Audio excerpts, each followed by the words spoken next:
अस्सलाम वालेकुम जी, मैं हमादी अली, आप देख रहे हैं मेरा चैनल। इटली के कलेब्रिया में 4 मजदूरों को ज़िंदा जलाने वाले केस में इटालियन इन्वेस्टिगेशन एजेंसी को कुछ, बल्कि मैं कहूँगी कि अब तक का सबसे बड़ा इंकशाफ उन्होंने किया है, जिसे सुनकर डेफिनेटली चीज़ें बहुत ज़्यादा अलग हो जाएंगी। जहाँ पर कातिल मकतूल का आपस में क्या रिश्ता निकला, गिरफ्तार किए गए जो 2 पाकिस्तानी गैंग मास्टर्स हैं, इनके बयानात ने तफ्तीशी को हिला के रख दिया। कितने पाकिस्तानी मुख्तलिफ गैंग्स जो है ऑपरेट कर रहे हैं इटली में और यूरोप में, कितने पाकिस्तानी जो हैं वो सिर्फ इस गर्ज से इस माफिया का हिस्सा बनने के लिए वहाँ पर मौजूद हैं।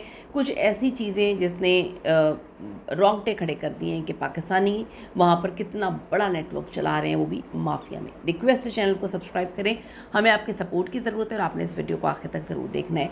गिरफ्तार किए गए 2 पाकिस्तानी गैंग मास्टर्स जो हैं उन्होंने बड़ी चीज़ें सामने रखी हैं और ऐसी ऐसी चीज़ें रखी हैं कि बंदा कानों को हाथ लगाए। इतालवी मीडिया के मुताबिक इन्वेस्टिगेशन टीम के हाथ सबसे बड़ा सबूत जो है पेट्रोल पंप की सीसीटीवी फुटेजेस लगी हैं और इन वीडियोस में साफ तौर पे देखा जा सकता है कि ये 2 दिन सिर्फ पाकिस्तानी मुल्ज़िमान जो हैं गाड़ी के पास आते हैं, बाहर से गाड़ी के दरवाज़ों को ब्लॉक करते हैं ताकि अंदर बैठे लोग निकल ना सके, पेट्रोल छिड़कते हैं, लाइटर से आग लगा देते हैं। ये सब फुटेजेस में मौजूद है। फ्रांसिक टीम ने जो मुल्ज़िमान के मोबाइल फ़ोन्स हैं उनको कब्ज़े में लिया। जियो लोकेशन जो लोकेशन ट्रैकिंग होती है वो की दोनों मुल्ज़िमान की लोकेशन वाक़े के वक्त उसी पेट्रोल पंप के पास मिली, जिसने उनका झूठ का पोल भी खोल के रख दिया कि वो सिर्फ वहाँ पे मौजूद नहीं थे। फ्रांसिक रिपोर्ट में बताया गया कि गाड़ी के अंदर बैठे लोगों ने दरवाजे को खोलने की पूरी कोशिश की थी, लेकिन बाहर से इन्होंने लॉक वगैरह किया हुआ था, ब्लॉक कर दिया था। इस पूरे हादसे में एक अफ़गान मजदूर बेचारा जो है ताज मोहम्मद, गाड़ी के ट्रंक से निकल के मौत ज़ाती तौर पे बच गया। अल्लाह बेहतर जानता है, अल्लाह ने उसकी लिखी हुई थी, उसने बचना था। उसने तालवी मीडिया और जो इन्वेस्टिगेटिव ऑफिसर्स हैं उनके सामने जो बयान रिकॉर्ड करवाया उसे सुन के रूह काम गई। ताज मोहम्मद ने बाकायदा बयान दिया कि हम दिन भर स्ट्रॉबेरी चुनने के बाद जब घर लौट रहे थे, फिर पाकिस्तानी गैंग मास्टर जो है हमें पिस्टल और चाकू के ज़ोर पर डराते थे और ज़बरदस्ती हमसे काम करवाते थे। जब हमने उनसे अपनी पिछली मजदूरी के पैसे मांगे जो कि हमारा हक था, तो उन्होंने पैसे देने से साफ इनकार कर दिया। उन्होंने गाड़ी रोकी, हमें अंदर लॉक किया, पिछला दरवाज़ा खोलकर अंदर लाइटर फेंक दिया।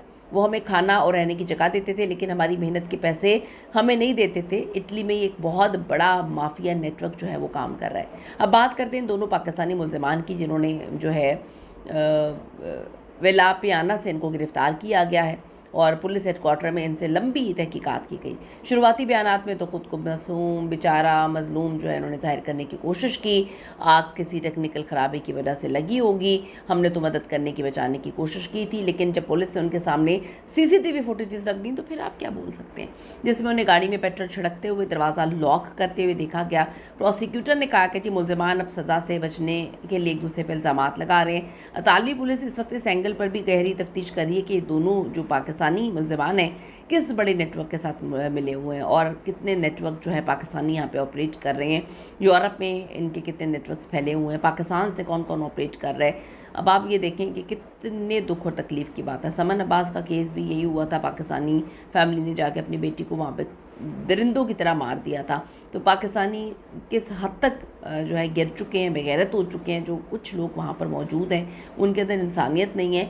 और वहाँ पर जो बड़ी मेहनत से मजदूरी कर रहे हैं या जो उनको पैसे नहीं देते और जो बड़े लीगल तरीके से वहाँ पर मौजूद हैं, उनको भी इन दरिंदों की वजह से आए रोज़ इनके केसेस रिपोर्ट हो रहे होते हैं, तो शर्म का सामना करना पड़ता है। पैसे के लालच में अपने ही भाइयों और गरीब मजदूरों को इस तरह से ज़िंदा जला देना, आप देखिए क्या इंसानियत है। ये सबसे बड़ा कत्ल है। इस पूरे केस की इन्वेस्टिगेशन अपडेट्स जो है आपके साथ में शेयर कर रही हूँ, जिसमें डेफिनेटली आप ये सोच रहे हैं, हाँ मैं भी यही सोच रही हूँ कि पाकिस्तानी कहीं पर भी चले जाएं, कुछ दरिंदे पाकिस्तानी जो हैं वो दरिंदे ही रहते हैं और उनको ऐसी ऐसी सज़ाएं मिलनी चाहिए कि बाकी लोग भी इनसे सीखें। कीमती राय ज़रूर दीजिएगा। See you in the next video लाने के बाद।